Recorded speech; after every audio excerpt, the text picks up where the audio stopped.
زه دا منمه چې په سخته پسې راته راځي خو په مونږ سخته د یوې بلې نه زیاته راځي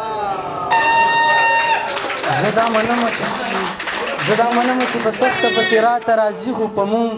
سخته د یوې بلې نه زیاته راځي وخته په څه دې راله زړونه د یو بله تور کړه نه زه ورځم راله نه هغه مې راته راځي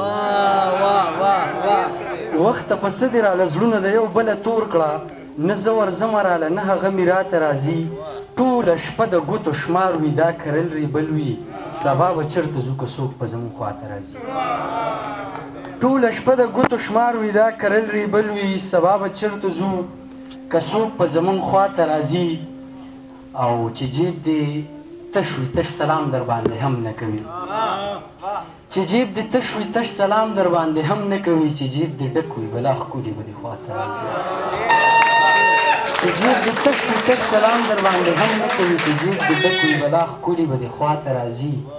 او د سړي زړه روغوي بیا د سړي زړه ماتوي د سړي زړه روغوي بیا د سړي زړه ماتوي د دنګ قامت مېرمنه داسې ماته راځي د سړي زړه ماتوي بیا د سړي زړه روغوي د دنګ قامت مېرمنه داسې ماته راځي او ساجده ډېره مې ګیله د خپله قامه وشي خلک په مخ کې ځي دوی ورځ ته ورځه شاته راځي ساجده ډېره مې ګیله د خپله قامه وشي خلک په مخ کې ځي دوی ورځ ته ورځه شاته راځي او دغه څه زاړه شعرونه دي چې په مخ چې دې دا تورې زخې دي لاليه په مخ چې دې دا تورې زخې دي لاليه درجار شمه همدغه زما خوښې دي لاليه په مخ چې دې دا تورې زخې دي لاليه درجار شمه همدغه زما خوښې دي لاليه راپاسم راوایخلم په نیمه شپه کې جاړم پرتې دې راسره د لاسو نښې دي لاليه راپاسم راوایخلم په نیمه شپه کې جاړم پرتې دې راسره د لاسو نښې دي لاليه او خوړل کوي په یو نظر د کار سړی وباسي دا سترګې دې څه بل شانتې لګښې دي لاليه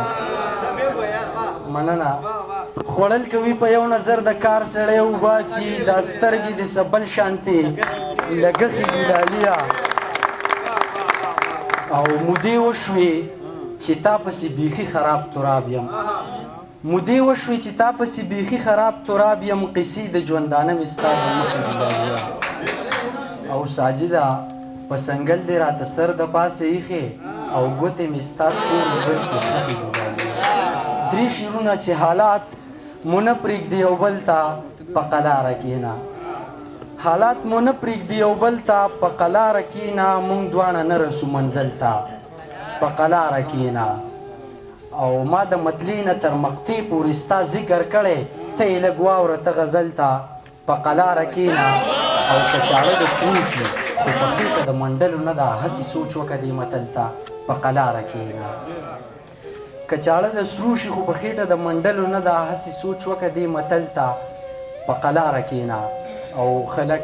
د پیر لمنه نیسي ما د مغروره جانان خپې نیولې دي